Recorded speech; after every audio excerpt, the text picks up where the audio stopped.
Hello everyone.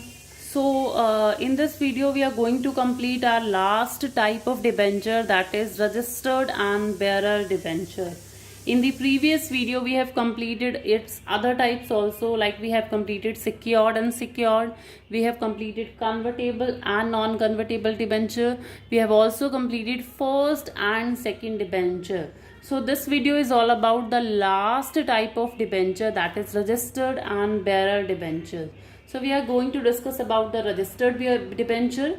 Then after that we will be jump other bearer debenture. So before reading the explanation, let me just give you explanation with the help of the concept what it is. See, this is a scenario of registered debenture and this is a scenario of bearer debenture. He is a person, he is a debenture holder, he is a registered debenture holder. ये क्या है? I am a company debenture holder.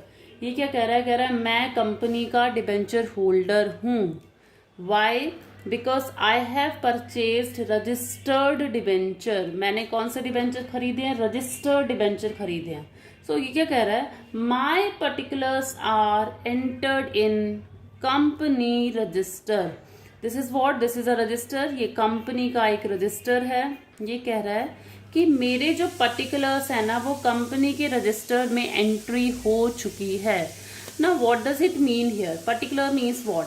ये कह रहा है simple कि मैं एक डिबेंचर होल्डर हूँ, मतलब मैंने कंपनी को लोन दिया है. ठीक है, मेरी जो पर्टिकुलर्स हैं वो कंपनी के रजिस्टर्ड में एंट्री हो चुकी है.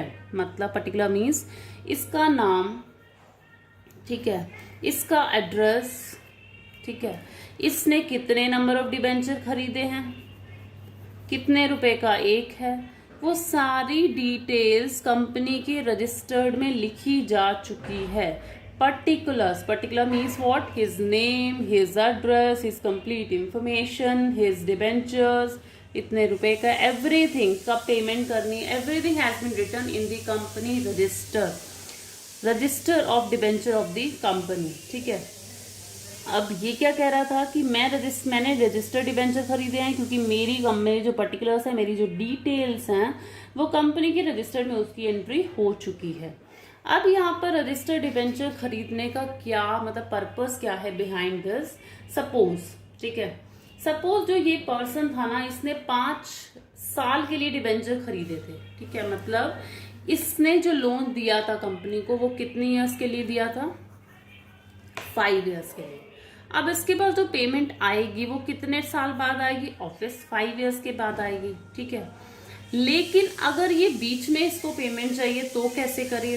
तो अगर ये किसी और को डिबेंचर देना चाहे तो दे सकता है, लेकिन क्या लिखा है? These can be transform only through regular instrument of transfer.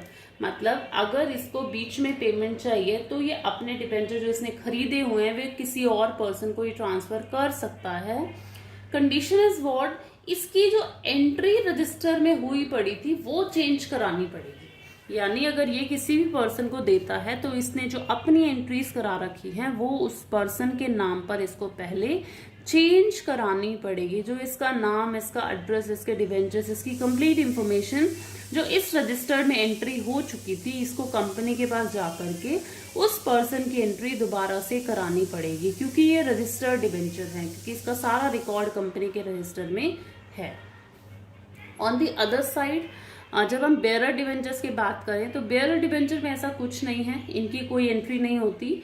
ये क्या है? Debenture holder. Now he want to sell its debenture. अब ये अपना डिबेंचर बेचना चाहता है. ये कौन है? खरीदने वाला पर्सन जो इसकी डिबेंचर खरीद रहा है. तो ये क्या कह रहा है? I can transfer it by mere delivery. मैं आपको डिबेंचर सिर्फ डिलीवरी से ही दे सकता हूँ, मतलब मेरे को कोई एंट्री कुछ भी नहीं करानी, सिर्फ यहाँ से यहाँ ट्रांसफर कर सकता है. There is no record of this debenture holder in the company register. This is all about the registered and bearer. Register में सिंपल है, इसकी सारी डिटेल्स कंपनी के पास होती है तो इसको पहले वहां चेंज करानी पड़ती है. यहाँ पर कोई कंपनी के पास इनका रिकॉर्ड नहीं होता तो ये कभी भी किसी को ट्रांसफर कर सकते हैं. एक्सप्लेनेशन देखते हैं. Registered debentures are those which are duly recorded in the register of debenture holder maintained by the company. ये कह रहे रजिस्टर्ड डिबेंचर वो हैं जो कंपनी जो डिबेंचर होल्डर का एक रजिस्टर मेंटेन करती है, उस रजिस्टर में कंपनी की उसकी सारी डिटेल्स रिकॉर्ड करी जाती है। The debenture which are transferred by mere delivery are called bearer debenture. Bearer debenture कौन से हो गए? जिनका ट्रांसफर सिर्फ डिलीवरी से ही हो जाता है, that is known as a bearer debenture. So I hope आपको ये रजिस्टर्ड और बेयरर डिबेंचर समझ में आए होंगे। So by this we have completed all types of debentures. We have completed secured, unsecured. We have completed convertible, non-convertible. We have completed first and second, and the last one we have also completed, that is registered and bearer debentures. So in this video मतलब यहाँ तक हमारा जो topic cover हो चुका है about the debenture. We have started borrowed fund and we have completed borrowed fund में हमने एक सोर्स कंप्लीट कर लिया है debenture. So in an upcoming video we will be starting a new source of borrowed fund, that is about the loan from financial institution. Thank you so much.